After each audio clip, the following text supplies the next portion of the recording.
জীৱন সম্পৰ্কে বিভিন্ন ধৰণৰ ব্যাখ্যা আছে, বিভিন্ন সংজ্ঞাৰে আচলতে জীৱনক বান্ধিব বিচৰা হৈছে।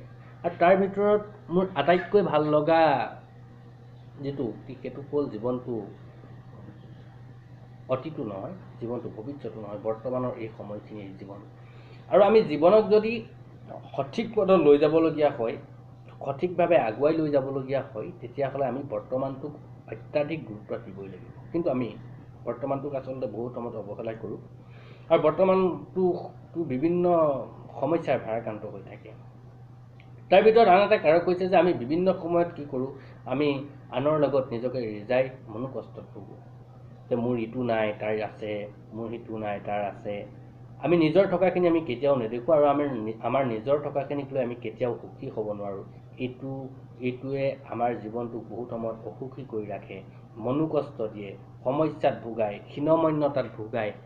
আৰু এনেকুৱা ধৰণৰ এটা কাহিনী আচলতে মই অলপ দিনৰ আগতে পঢ়িছিলোঁ। সেই কাহিনীটোকে মই আপোনালোকৰ লগত শ্বেয়াৰ কৰিব বিচাৰিছোঁ আজি। কাহিনীটো আছিল এনেধৰণৰ যে এখন হাবিত এটা কাউৰীয়ে বাস কৰিছিল আৰু জীৱনত সি পৰম সন্তুষ্টিৰে বসবাস কৰিছিল আৰু সি ভাবিছিল যে পৃথিৱীৰ আটাইতকৈ সুখী চৰাইটো সি। কিন্তু এদিন সি এটা ৰাজহাঁহ দেখিলে। ৰাজহাঁহটো তাতকৈ দেখাত বহুত ধুনীয়া আছিল আৰু সি ভাবিলে মই ইমান ক'লা, ৰাজহাঁহটো ইমান ধুনীয়া, গতিকেলৈ ৰাজহাঁহেই পৃথিৱীৰ আটাইতকৈ সুখী চৰাই। গতিকেলৈ কাউৰীটো ৰাজহাঁহৰ ওচৰ পালেগৈ আৰু ৰাজহাঁহক ক'লে যে ৰাজহাঁহ, তুমি আটাইতকৈ সুখী চৰাই, মই ইমান ক'লা। তেতিয়া ৰাজহাঁহে ক'লে মই ভাবিছিলোঁ যে মই পৃথিৱীৰ আটাইতকৈ সুখী চৰাই, কিন্তু মই যেতিয়া ভাটৌটো দেখিলোঁ তেতিয়া মই ভাবিলোঁ মোতকৈ ভাটৌটোহে বহু গুণে সুখী চৰাই। তেতিয়া সেই ভাটৌটোৰ ওচৰ পালেগৈ।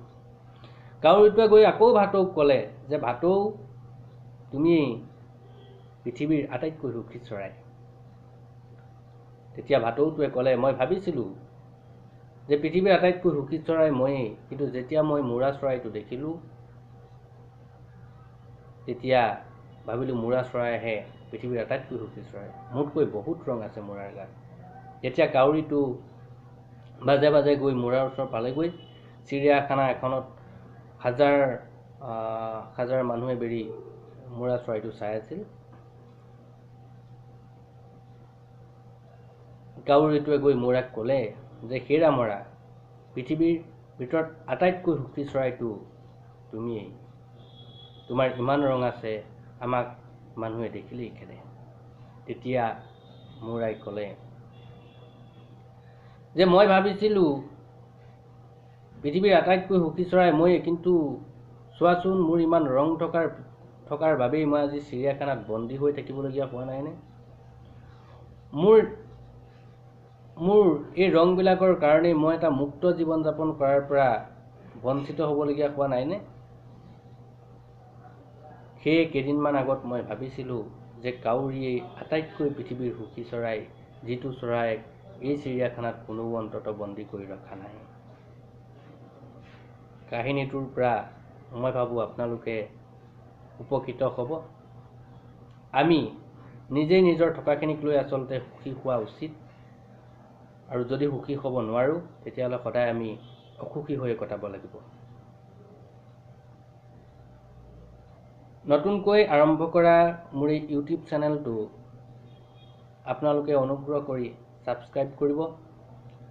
যদি ভিডিঅ'টো ভাল লাগিল তেতিয়াহ'লে লাইক, কমেণ্ট আৰু শ্বেয়াৰ কৰিব।